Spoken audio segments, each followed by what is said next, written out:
Madu, Dae Hyun lantas masuk ke kamar tamu untuk menemui istrinya. Dengan posisi Dae Hyun yang sudah berada dalam gendongannya.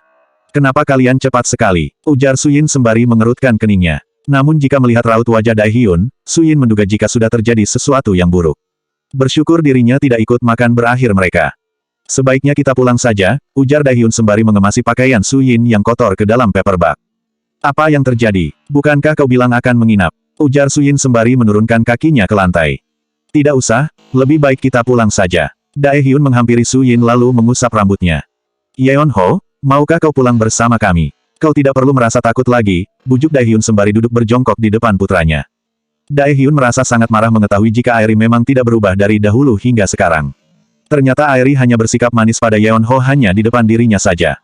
Faktanya Airi memang hanya menggunakan Yeon-ho untuk kepentingan pribadinya. Pulang kemana? Tanya Yeon-ho yang memang belum mengerti. Pulang ke rumah Ibu Suyin. Percayalah, jika kami tidak akan membuatmu merasa takut. Kami juga tidak akan mengancammu, tukas Dae Hyun. Yeon-ho terdiam, tampak sedang berpikir. Menimbang-nimbang untuk menerima atau menolak penawaran ayahnya. Apa ada yang mengancammu sehingga kau merasa takut? Desak Dae Hyun untuk mengetahui jawaban Yeon-ho jika Airi kerap mengancamnya. Jika kau tidak mau ikut bersama kami tidak apa-apa. Ayah akan datang kembali besok menemuimu, ujar Dae Hyun karena melihat keraguan di mata putranya.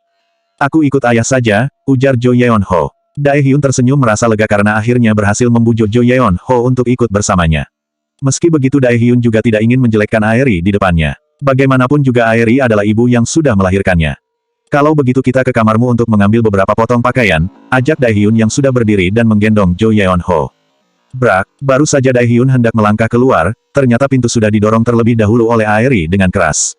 Hingga langsung terbuka dengan lebar. Rahang Dae Hyun langsung menegang melihat Airi berada di depannya. Begitu pula dengan Yeon-ho yang langsung merangkul leher Dae Hyun dan menyembunyikan wajahnya di leher ayahnya. Yeon-ho, maafkan ibu. Tadi tidak bermaksud membuatmu takut. Ibu hanya takut kau pergi meninggalkan ibu, ujar Airi yang sebisa mungkin berusaha menahan emosinya agar tidak meledak. Dae Hyun menurunkan putranya, membiarkan dia memilih kemana dia malam ini akan tinggal. Sayang, kemarilah. Ibu janji tidak akan marah lagi, bujuk Airi sembari mengulurkan tangannya untuk meraih pergelangan tangan putranya. Berharap jika Jo Yeon-ho akan menurut dengannya. Aku ingin bersama ayah saja, ujar Yeon-ho yang langsung mendekap kedua kaki Dae Hyun. Airi berusaha menahan rasa amarah yang semakin menjadi. Apalagi ketika melihat wajah polos Suyin yang tampak berdosa. Ingin sekali rasanya saat ini menamparkan wajahnya kembali seperti tadi pagi. Sebenarnya ini juga kesalahan Airi, karena sudah mengatakan tidak masalah jika Dae Hyun akan menikah lagi. Airi sangat menyesal sudah mengatakannya. Ia pikir Dae Hyun tidak benar-benar akan melakukannya. Dae Hyun, baiklah aku akan menerima Suyin sebagai maduku tapi jangan bawa Yeon-ho pergi dan semakin menjauhiku, ujar Airi dengan nada memelas. Kau yakin? Dae Hyun tersenyum miring karena dirinya tidak terlalu percaya begitu saja apa yang diucapkan oleh Airi. Tentu saja, tidak masalah sama sekali. Bahkan jika kita bertiga harus tinggal satu ranjang aku tidak keberatan. Sebisa mungkin Airi akan meyakinkan jika dirinya sudah berubah. Ini semua dilakukan agar Jo Yeon-ho tidak semakin jauh. Untuk menyingkirkan Suyin, ia akan memikirkan caranya nanti saja. Dae Hyun menggelengkan kepalanya. Siapa yang akan percaya begitu saja pada seseorang yang pagi tadi masih sangat membenci Suyin hingga menamparnya, tiba-tiba saja pada sore hari sudah berubah baik. Sebaiknya kau pikirkan terlebih dahulu ucapanmu sebelum kau menyesal. Kau tidak perlu khawatir karena Jo Yeon-ho tidak akan jauh darimu. Dia akan menginap semalam atau 2 malam saja bersama kami, ujar Dae Hyun. Tapi, tak bisakah kalian menginap di sini saja malam ini? Bujuk Airi.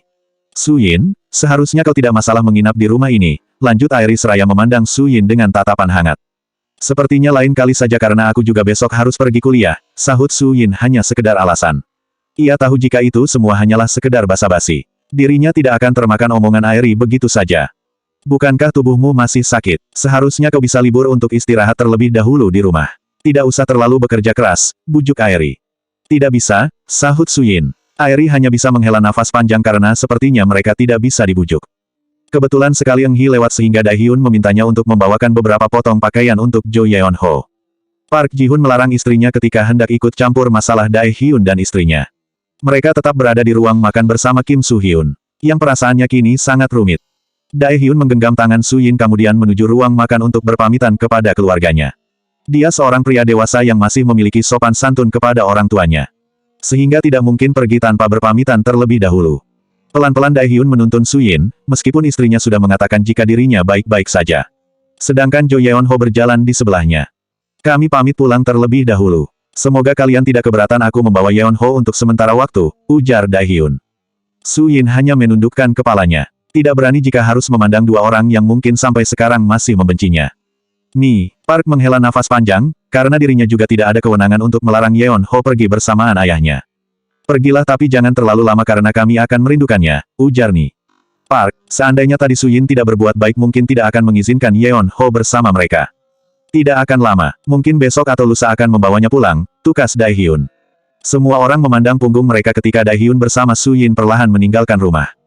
Kim Soo Hyun masih membayangkan seandainya saja dirinya yang di posisi Daehyun pastilah akan sangat membahagiakan.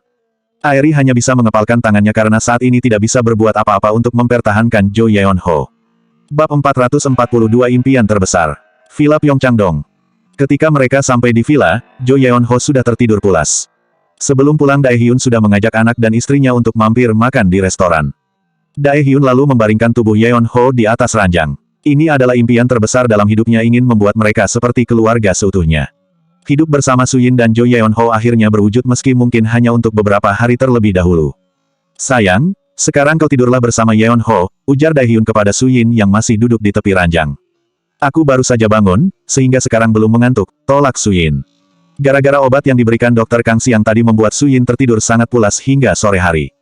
Daehyun lalu duduk di samping Su Yin. Merengkuh pinggangnya agar mereka menempel satu sama lain. Semoga kita kelak akan selamanya seperti ini, bisik Daehyun sembari menempelkan pipinya di pipi Su Yin yang begitu lembut. Menjauhlah sedikit, bagaimana nanti jika Yeon Ho bangun memergoki kita, ujar Su Yin sembari melirik putranya yang sudah tertidur pulas. Dia tidak akan terbangun jika sudah tertidur, bisik Daehyun kembali sembari menggigit ujung telinga Su Yin dengan sengaja. Su Yin bergidik dan merapatkan bahunya karena merasa geli. Sepertinya akan sempit jika kita tidur bertiga, tukas Su Yin. Meski ranjang itu cukup luas tapi dengan adanya Yeon Jo berada di tengah membuat pergerakan mereka terbatas. Kita akan tidur di kamar lain, bisik Daehyun tanpa ada niat mengendurkan pelukannya sama sekali. Tenggorokanku terasa kering, aku ingin pergi ke dapur terlebih dahulu, ujar Su Yin sembari berusaha melepaskan tangan Daehyun dari pinggangnya. Ia khawatir jika Yeon Ho tiba-tiba saja terbangun dan melihat mereka.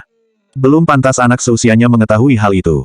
Tetaplah di sini, biarkan aku yang mengambilnya, ujar Daehyun seraya melepaskan rangkulannya kemudian berdiri bersiap untuk pergi ke dapur.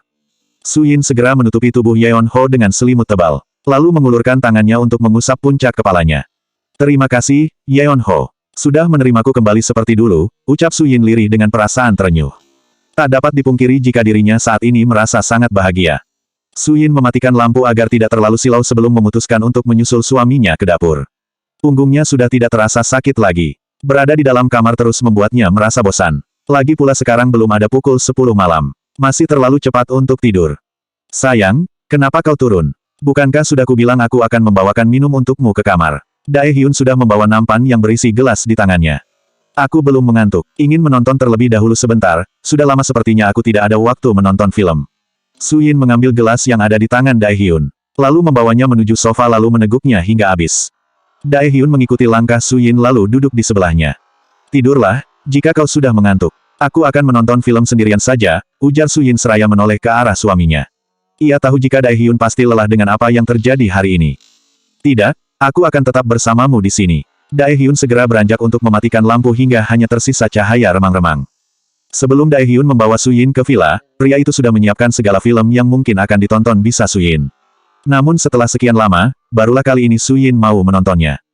Kenapa banyak sekali kaset film romantis? Su Yin menautkan kedua alisnya. Merasa tidak mungkin jika seorang Daehyun akan menonton film seperti itu. Jangan salah sangka dan berpikiran buruk terlebih dahulu. Aku memang mempersiapkannya untukmu sejak lama tapi sepertinya kau tidak berniat menonton film di rumah ini. Terang Daehyun sebelum Su Yin berpikir jika dirinya pernah membawa wanita lain ke rumah itu.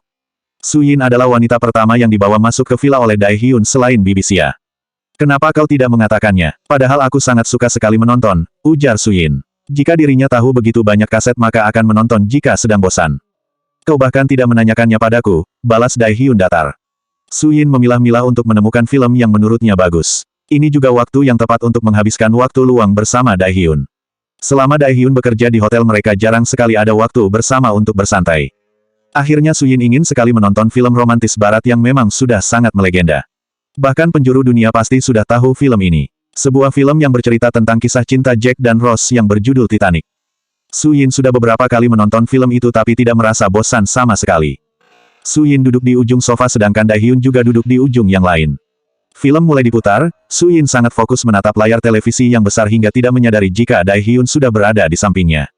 Daehyun selalu tidak tahan jika berada di sisi Su Yin tapi berdiam diri tidak melakukan apa-apa. Dengan gerakan pelan, Daehyun berhasil melingkarkan kedua tangannya di pinggang Su Yin. Su Yin yang sedang fokus cukup terkejut hingga ia menoleh ke samping. Memandang wajah suaminya di bawah cahaya lampu yang temaram. Jantungnya seketika langsung berdebar diikuti dengan nafasnya yang semakin memburu. Hembusan nafas Daehyun menerpa wajahnya hingga memberikan efek desiran. Daehyun lantas mendaratkan ciuman lembut di bibir ranum Su Yin sekilas karena istrinya masih saja memandangnya tanpa berkedip. Hingga Daehyun merasa gemas ingin menikmati indahnya malam ini. Sayang, apa punggungmu masih terasa sakit?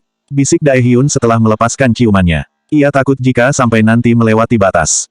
Tidak, obat yang diberikan dokter Kang cukup ampuh, sahut Su Yin dengan jujur. Belum menyadari apa maksud dari pertanyaan suaminya mengarah ke suatu hal. Dengan gerakan cepat, Daehyun sudah membawa Su Yin ke dalam pangkuannya. Ingin memastikan apakah benar yang dikatakan oleh istri kecilnya, karena dia sangat suka berbohong untuk menutupi semua rasa sakitnya. Daehyun mulai melepaskan kancing baju Su Yin satu persatu. Apa yang akan kau lakukan? Su Yin mengeratkan tangannya agar Daehyun tidak bisa melepaskan bajunya. Aku hanya ingin memastikan jika dirimu baik-baik saja, ujar Daehyun sembari menyingkirkan tangan Su Yin dari dadanya. Kecuali jika kau ingin aku melakukan hal lebih, goda Daehyun sembari terkekeh. Akhirnya Su Yin patuh mengendurkan tangannya dan meletakkan di sisi tubuhnya ketika Daehyun melepaskan salah satu lengan baju dari tangannya. Daehyun merogoh ponsel untuk digunakan untuk sebagai penerangan. Memeriksa keadaan punggung Su Yin dari atas hingga bawah. Hatinya lega setelah mengetahui jika luka memar itu sudah mulai pudar. Bab 443 Membunuh dengan Cinta 21+. Su Yin hendak menonton dengan tenang tapi Daehyun selalu saja mengganggunya. Tidak membiarkannya untuk duduk sendiri di sofa. Membuatnya semakin gerah dan ingin menjauhkan dirinya. Daehyun, pergilah tidur, usir Su Yin secara halus yang semakin risih ketika Daehyun mulai mengendus tengkuknya. Aku tidak ingin tidur sebelum kita bersama-sama naik ke atas. Kau bilang sudah sering menontonnya, lalu untuk apa menonton lagi? Ujar Daehyun memang dengan sengaja mengganggu istri kecilnya. Ia tidak suka ketika Su Yin memandang Jack yang ada di film dengan begitu seksama. Baginya Su Yin tidak boleh memandang pria lain dalam waktu lama. Kau bilang sudah menyiapkan semuanya untukku. Tapi baru saja aku menontonnya kau sudah menggangguku, gerutu Su Yin sembari melipat tangannya di dada. Padahal film sedang berlangsung seru-serunya ketika Rose dan Jack saling berpelukan di ujung kapal. Daripada kau melihatnya lebih baik kita mempraktekkannya, bisik Daehyun. Menyadari jika istrinya sekarang sedang kesal. Sudahlah, lebih baik aku tidur saja, ujar Su Yin sembari mengerucutkan bibirnya. Sudah hilang kesabarannya menghadapi Daehyun sejak tadi. Kau bilang belum mengantuk, sekarang aku janji tidak akan mengganggumu lagi. Kau bisa menonton dengan tenang sekarang. Daehyun melepaskan pelukannya, lalu menggeser tubuhnya hingga Su Yin kini sudah tidak lagi berada di pangkuannya. Sepertinya Su Yin belum mengerti apa yang diinginkan olehnya. Daehyun memilih menyandarkan kepalanya di sandaran sofa agak menjauhi Su Yin. Dirinya tidak ingin membuat Su Yin marah lagi. Tidak lama kemudian rasa kantuk menghampirinya hingga Daehyun perlahan memejamkan mata. Ingin sebentar mengobati rasa kantuknya. 10 menit berlalu, keadaan semakin hening. Tidak ada keributan yang terjadi setelah mereka menjaga jarak. Sayang, kau sudah tertidur. Su Yin menggeser tubuhnya mendekati Daehyun. Menonton sendirian tanpa ada yang mengganggu justru membuatnya merasa bosan. Sahut Daehyun dengan mata yang masih terpejam. Sebenarnya tidak tertidur hanya saja ia tidak ingin mengganggu dan membuat Su Yin menjadi kesal. Sayang, bangunlah. Aku bosan sendirian, rengek Su Yin sembari menepuk pipi suaminya. Bukankah kau bilang tadi aku tidak boleh mengganggumu? Ujar Daehyun dengan suara seraknya. Cepat buka matamu. Aku tidak suka menonton sendirian, rengek Su Yin dengan bibir cemberut. Baiklah tapi ada syaratnya, ujar Daehyun sembari tersenyum miring di tengah lampu yang redup sehingga Su Yin tidak akan menyadarinya. Apa? Tanya Su Yin dengan alis yang sudah berkerut. Kau harus berjanji tidak akan marah jika aku mengganggumu. Kau juga harus berjanji tidak boleh menolak apa yang aku inginkan. Aku akan melakukan apapun sesuka hatiku, ujar Daehyun. Matanya yang sebelah sudah terbuka sedikit untuk mengintip ekspresi wajah Su Yin saat ini. Baiklah, aku berjanji, sahut Su Yin dengan suara lemah. Daehyun lantas bangun dengan wajah merekah. Seperti seorang anak yang baru saja mendapatkan es krim dari ibunya. Bokongnya terus bergeser hingga mereka saling menempel. Su Yin kini kembali fokus menatap layar televisi. Kini tangan Daehyun sudah melingkar di perutnya hingga Su Yin menyandarkan kepalanya di dada sang suami. Tangan Daehyun kini sudah mulai bergerak nakal menelusup masuk ke dalam baju Su Yin hingga Su Yin tidak fokus lagi. Tidak bisakah tanganmu diam? Gerutu Su Yin sembari memutar bola matanya. Kau tadi sudah berjanji untuk tidak akan marah, ucap Daehyun dengan santai dan tidak merasa bersalah sama sekali. Kau selalu menjebakku, umpat Su Yin karena sudah sangat kesal. Aku memang ahlinya, ujar Daehyun sembari terkekeh. Beruntung Bibi Xia sedang tidak ada di rumah sehingga tidak mendengarkan apa yang tengah mereka lakukan saat ini. Su Yin hendak bangkit dari pangkuan Daehyun. Namun belum saja bisa bergerak Daehyun sudah menyembunyikan kepalanya di ceruk Su Yin hingga menyebabkan gelayar aneh di sekujur tubuhnya.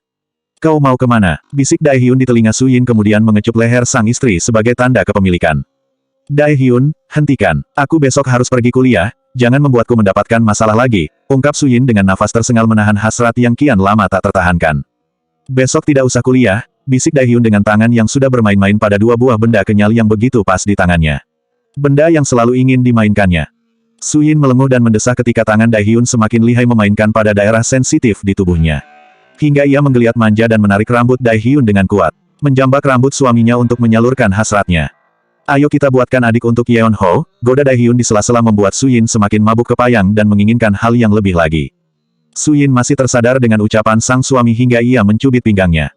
Aduh, kenapa kau mencubitku lagi? Rintih Daehyun. Dengan gerakan cepat Daehyun membalikkan tubuh Su Yin agar menghadapnya, kini mereka saling berpandangan. Melihat bibir Su Yin, yang hendak terbuka Daehyun lantas mendaratkan ciuman terlebih dahulu di bibirnya. Tidak memberikan kesempatan untuk memprotes. Daehyun segera membopong tubuh Su Yin tanpa melepaskan ciumannya bahkan ketika menaiki anak tangga.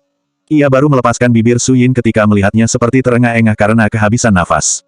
Kau memang ingin membunuhku, tuduh Su Yin sembari memegangi dadanya yang terasa sesak. Membunuhmu dengan penuh rasa cinta. Aku ingin membunuh rasa cintamu untuk pria lain, ujar Daehyun sembari menyunggingkan seulas senyuman miring. Di sela hasratnya yang sudah berada di ubun-ubun. Daehyun membawa Su Yin ke kamar yang ada di sebelah yang ditempati Yeon Ho. Kamar yang jarang sekali ditempati tapi tertata dengan rapi karena Bibi Xia selalu membersihkannya. Memiliki tembok berwarna putih dan tidak banyak perlengkapan di sana. Dengan sangat pelan Daehyun membaringkan tubuh Su Yin di ranjang yang berbalut spray berwarna putih. Kau sudah benar-benar sembuh, kan? Ujar Daehyun sekali lagi dengan pandangan berkabut. Su Yin menganggukkan kepalanya, meyakinkan suaminya jika saat ini baik-baik saja. Meskipun setelah itu dirinya tidak tahu karena tulang rusuknya masih terasa agak nyeri. Sudah mendapatkan sinyal cinta dari sang istri, Daehyun lantas mendaratkan ciumannya kembali di bibir Su Yin dengan lebih agresif. Tangannya sudah membuka satu persatu kancing piyama Su Yin kemudian melemparkannya ke sembarang arah. Begitu pula dengan Su Yin yang sudah membantu melepaskan kemeja Daehyun. Menyentuh perutnya yang begitu menggoda dan selalu saja ingin menyentuhnya. Mereka kini sama-sama tidak mengenakan baju. Hingga Daehyun dengan mudahnya memberikan stempel kepemilikan di dada istrinya. Su Yin terus menggeliat dengan nafas yang terus memburu diikuti dengan gairah Daehyun yang semakin menggebu. Bab 444 Hasrat yang Tertunda. Dua orang yang tengah memadu kasih kini kian membara bersamaan dengan keinginan untuk merasakan yang jauh lebih indah lagi. Suara desahan terus terdengar dari bibir Su Yin ketika tangan Daehyun menyentuh area sensitifnya. Hingga membuatnya menggelinjang dan tatapan yang semakin berkabut.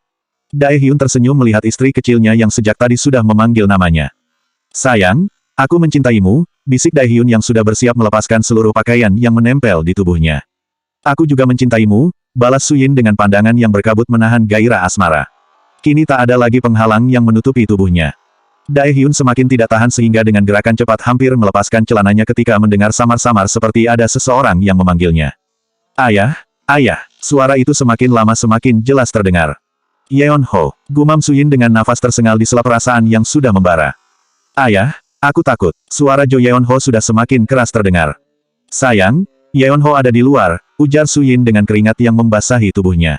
Hasratnya langsung sirna seketika bersamaan dengan rasa takut jika Jo Yeon Ho masuk ke dalam kamar yang mereka tempati. Sebelum terlambat Su Yin segera mendorong tubuh Daehyun agar menyingkir dari atas tubuhnya. Menyingkirlah dari tubuhku, ujar Su Yin karena Daehyun justru tetap dalam posisi mengungkungnya. Biarkan saja, ujar Daehyun dengan suara serak karena hasrat yang sudah di ubun-ubun ingin segera tersalurkan. Hingga Daehyun mendaratkan ciumannya kembali di bibir Su Yin.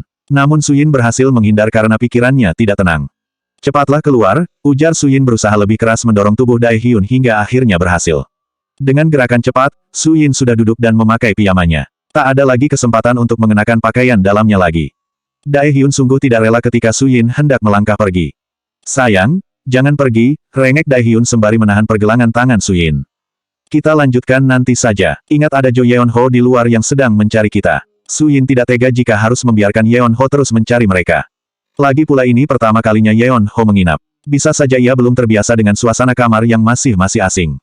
Sebelum keluar Su Yin mengikat rambutnya yang berantakan dengan asal-asalan. Daehyun hanya menghela nafas pasrah ketika melihat Su Yin yang sudah tak nampak lagi. Ia mengusap gusar wajahnya, berusaha menahan rasa kesalnya saat ini. Ternyata kedatangan Jo Yeon-ho ke rumah itu membuat mereka tidak bisa bebas seperti biasanya. Ingin Dae-hyun marah tapi tidak mungkin karena dirinya juga yang mengajak Yeon-ho menginap. Ternyata tidak seindah yang dibayangkan, gerutu Dae-hyun sembari bangkit dan mengenakan pakaiannya kembali. Ia melangkahkan kakinya ke kamar mandi dengan lemas dan tidak bersemangat. Sebelum keluar ia sudah ingin terlebih dahulu menghilangkan hasratnya. Su-yin segera keluar dari kamar. Pantas saja suara Yeon-ho begitu jelas terdengar. Ternyata Yeon-ho sudah ada di depan kamar yang mereka tempati. Sayang, kenapa kau bangun? Su-yin lantas berjongkok di depan Yeon-ho sembari mengusap rambutnya. Memandangnya dengan tatapan penuh kehangatan. Aku takut, ujar Yeon-ho. Di luar terdengar petir disertai kilatan cahaya yang cukup menggelegar. Angin yang bertiup sangat kencang hingga jendela bergerak dan kain gorden yang melambai-lambai ditiup angin. Sepertinya sebentar lagi akan turun hujan lebat. Kemarilah. Su-yin mendekap Yeon-ho ke dalam pelukannya. Berusaha menghilangkan rasa takut yang dirasakan Yeon-ho. Ayah di mana? Tanya Jo Yeon-ho yang tidak melihat keberadaan ayahnya. Ayah ada di dalam. Sebaiknya kita masuk lagi ke dalam kamar. Nanti ayah pasti akan segera menyusul. Tidak perlu takut, ada aku di sini yang akan menjagamu, bujuk Su-yin dengan begitu lembut memberikan pengertian kepada putranya. Jo Yeon-ho menganggukkan kepalanya. Menyetujui ajakan Su-yin untuk masuk ke dalam kamar. Su-yin membantu Yeon-ho untuk naik ke atas ranjang lalu menutupinya dengan selimut tebal. Sekarang tidurlah, aku akan menemanimu. Apakah kau ingin mendengarkan cerita terlebih dahulu? Tanya Su-yin. Yeon-ho menganggukkan kepalanya dengan wajah berbinar. Su-yin mulai bercerita dongeng yang terkenal di masyarakat Korea tentang si sulung dengan batu ajaib. Menceritakan si sulung yang memiliki sifat sombong dengan apa yang dimilikinya. Pesan moral yang dapat bisa diambil dari cerita tersebut adalah jangan suka pamer terhadap apa yang kita miliki. Semua itu hanya titipan Tuhan. Jo Yeon mendengarkan sambil bersandar pada bahu Su-yin dengan tangan sebelah Su-yin yang mendekapnya. Jeder, suara petir kembali terdengar cukup keras hingga keduanya terlonjak kaget. Aku takut. Yeon-ho mengeratkan pelukannya ke pinggang Su-yin sembari terus merapatkan tubuhnya. Tenanglah, tidak apa-apa. Sekarang pejamkan matamu. Su-yin menepuk punggung Jo Yeon-ho pelan. Setelah 10 menit akhirnya Jo Yeon-ho sudah tidur kembali meski belum terlalu pulas. Ceklek, Dae-hyun segera menyusul Su-yin setelah dirinya cukup tenang dengan mengguyur kepalanya di bawah shower. Hanya mengenakan handuk saja hingga tubuhnya terlihat. Kenapa lama sekali? Ujar Su-yin sembari menyipitkan matanya. Aku mandi sekalian, sahut Dae-hyun segera bergegas masuk ke dalam ruang ganti. Cuaca di luar yang dingin mesem buat tubuhnya merasakan kedinginan. Su-yin tetap dalam posisinya dengan mendekap Jo Yeon-ho bahkan ketika Dae-hyun sudah keluar dari mengganti pakaiannya. Apa dia sudah tertidur sejak tadi? Tanya Dae-hyun sembari mengancingkan pijamannya. Belum, ternyata Yeon-ho tadi ketakutan mendengar suara petir karena berada di dalam kamar sendirian. Terang, Su-yin sedikit menjelaskan apa yang terjadi. Dia memang takut jika ada suara petir, ujar Dae-hyun sembari mengusap puncak kepala Yeon-ho. Lalu ikut naik ke atas ranjang duduk di dekat Su-yin hingga kini Su-yin berada di tengah-tengah. Sayang, kita lanjutkan nanti yang tadi tertunda, bujuk Dae-hyun semakin menempel karena sudah memastikan jika putranya sudah tertidur. Su-yin memutar bola matanya karena kesal dengan sang suami masih saja memikirkan keinginannya. Tanpa memikirkan putranya sama sekali. Tutup mulutmu, jangan sampai mengganggu tidur Yeon-ho, tukas Su-yin. Baiklah, aku akan menunggu sampai dia benar-benar tertidur. Aku akan menunggumu di kamar yang tadi, ujar Dae-hyun. Jika dirinya berada di sana khawatir membuat Yeon-ho kembali terbangun. Pergilah, usir Su-yin sembari mengerucutkan bibirnya. Dae-hyun segera pergi meninggalkan kamar menunggu Su-yin untuk datang menemuinya di kamar sebelah. Sudah setengah jam Dae-hyun menunggu tapi Su-yin tidak kunjung datang. Sehingga ia penasaran dan berbalik kembali menemuinya. Tubuh Dae-hyun langsung lemas melihat Su-yin yang ternyata sudah tertidur pulas sembari memeluk Yeon-ho. Tidak ingin mengganggu, Dae-hyun akhirnya memilih tidur di sofa. Bab 445 menjadi janda muda. Seminggu kemudian. Dae-hyun tidak menyangka jika Jo Yeon-ho masih betah dan bahkan sepertinya tidak mau pulang ke UN Village meski sudah berulang kali membujuknya. Ada sisi positif dan negatifnya dengan Jo Yeon-ho ada di villa bersama mereka. Memang Dae-hyun mengakui jika dirinya sekarang lebih dekat dengan putranya. Namun waktunya untuk bersama Su-yin hampir tidak ada untuk berdekatan. Bahkan untuk menggenggam erat tangannya saja tidak bisa. Su-yin selalu menolak didekati jika ada Jo Yeon-ho bersama mereka. Semua itu membuat Dae-hyun semakin kesal dan merasa sangat cemburu. Yeon-ho, apa kau tidak merindukan nenek dan kakek? Pancing Dae-hyun kembali. Pertanyaan yang hampir setiap hari Dae-hyun lontarkan kepada putranya karena Ni Park sudah berulang kali memintanya mengantarkan Jo Yeon-ho. Tentu saja rindu, sahut Yeon-ho dengan cuek sembari membantu Su-yin menyiram tanaman di rumah kaca yang sudah tumbuh subur.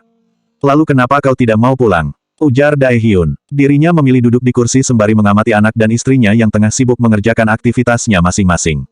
Aku lebih suka di sini karena aku bisa bermain sesuka hati tanpa ada yang melarang, ujar Jo Yeon-ho dengan jujur tanpa mengalihkan pada tanaman bunga lavender yang subur. Jika berada di UN Village, Jo Yeon-ho merasa pergerakannya sangat terbatas dan tidak bisa pergi kemana-mana. Apalagi jika Airi berada di rumah, ia tidak akan diizinkan untuk keluar dari kamar. Hal itu membuat Yeon-ho merasa sangat bosan.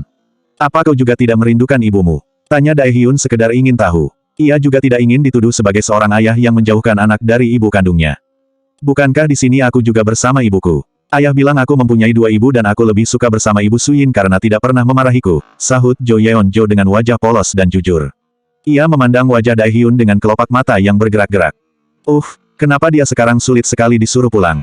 Gerutu Dae-hyun dalam hati dengan raut wajah semakin gelap. Setelah malam di mana dirinya hendak bercinta dengan Suyin, Dae-hyun tidak memiliki kesempatan lagi untuk tidur bersama istrinya karena Jo Yeon-ho selalu ingin ditemani Suyin sebelum tidur. Suyin hanya mengulum senyum mengamati bagaimana suaminya membujuk putranya agar pergi dari villa itu. Dae-hyun, kapan kita pergi ke restoran? Aku sudah tidak sabar ingin melihatnya, seru Suyin yang posisinya agak jauh, untuk mengalihkan pembicaraan agar suaminya tidak menekuk wajahnya.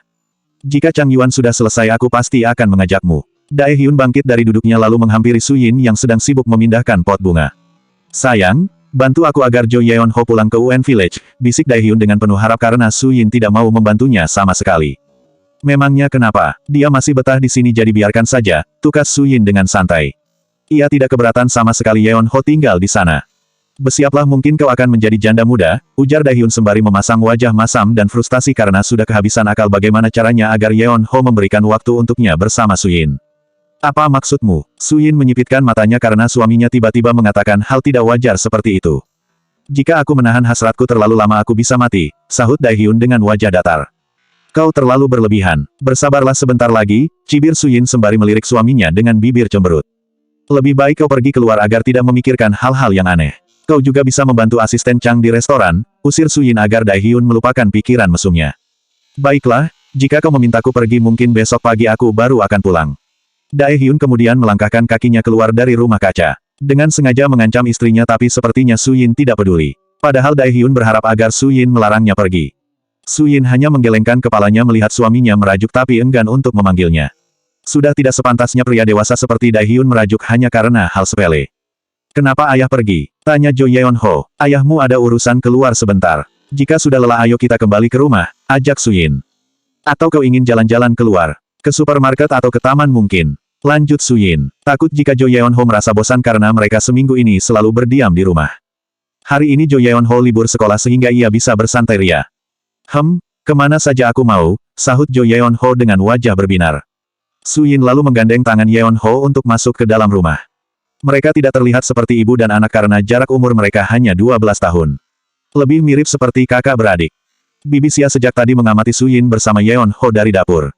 Ia pikir Suyin akan bersikap baik kepada Yeon-ho hanya ketika ada Dae-hyun saja tapi tidak disangka jika sikapnya tidak berubah sama sekali. Bibi Xia tersentuh karena seorang kekanak-kanakan seperti Suyin bisa bersikap dewasa di depan anak tirinya. Setelah bersiap-siap Suyin segera mengajak Yeon-ho berpamitan kepada Bibi Xia. Suyin hanya mengenakan celana panjang dan kaos pendek berwarna putih. Sedangkan rambutnya diikat seperti ekor kuda. Apakah Bibi tidak mau ikut bersama kami? Ujar Suyin. Sepertinya pergi beramai-ramai akan terasa menyenangkan. Tidak, sebaiknya kalian berdua saja. Bibi ada pekerjaan yang harus diselesaikan, tolak Bibi Xia secara halus. Ia tidak ingin mengganggu kebersamaan ibu dan anak agar mereka terjalin semakin erat. Baiklah kalau begitu kami pergi dulu, pamit Suyin. Hati-hati di rumah, Nek, ujar Jo Yeon-ho sembari melambaikan tangannya ke arah Bibi Xia sembari melangkah pergi. Suyin meminta diantarkan oleh Chung Ho sesuai perintah suaminya. Karena Dae-hyun tidak memperbolehkannya menaiki taksi. Mereka terlebih dahulu mampir ke supermarket untuk membeli beberapa camilan yang akan mereka bawa ke taman. Ternyata Jo Yeon-ho meminta pergi ke Namsan Park. Dengan adanya Chung Ho, Suyin tidak perlu merasa khawatir jika ada penjahat yang hendak menculik Yeon-ho seperti dahulu. Mereka memasuki supermarket yang ada di ujung jalan tidak jauh dari Namsan Park. Belilah apapun yang kau inginkan, ujar Suyin pada Jo Yeon-ho. Jo Yeon-ho menganggukkan kepalanya dengan wajah yang berbinar. Ia merasa sangat senang bersama Suyin karena bisa sesuka hati memilih makanan yang diinginkannya. Sangat berbeda dengan bersama Airi. Ia harus menurut dan tidak boleh jajan sembarangan. Yeon-ho hanya boleh memakan jajanan sehat saja. Yeon-ho tidak diizinkan Airi memakan jajanan yang dijual di sembarang tempat. Selanjutnya bab 446 dia ibuk.